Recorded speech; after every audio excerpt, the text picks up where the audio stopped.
Pinigų karta ir brokeriai draudimas.lt pristato naują draudimo paslaugų gidą. Skaitykite, lyginkite, sekite, domėkitės, kas vyksta su jūsų pinigais. Skaičiuosime kartu, taupysite jūs.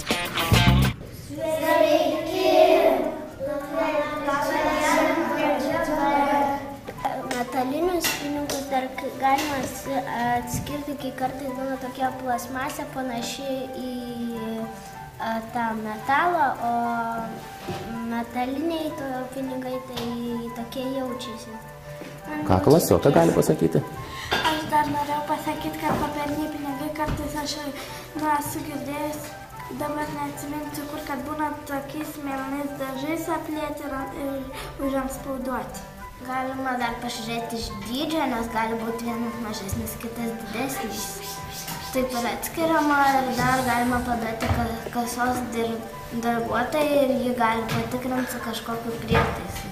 Tada nesvarbu, kažkas matos, tai vadinasi tikras. Arba dar pagal garsą. O kaip pagal garsą patikrinti? Taip striktą muši į pinigą ir jeigu, aš tiksliai nežinau, bet pagal garsą kažkaip kiti atskiria. Vandens? Taip, vandens ženklai, ar ne? Taip. Tai būtent taip galima patikrinti, ar pinigas yra tikras ar ne, ne? Taip. Tai reikia į saulę važiuoti ir matosi tokios linijos ir tada galima atskirti, ar tikras ar ne.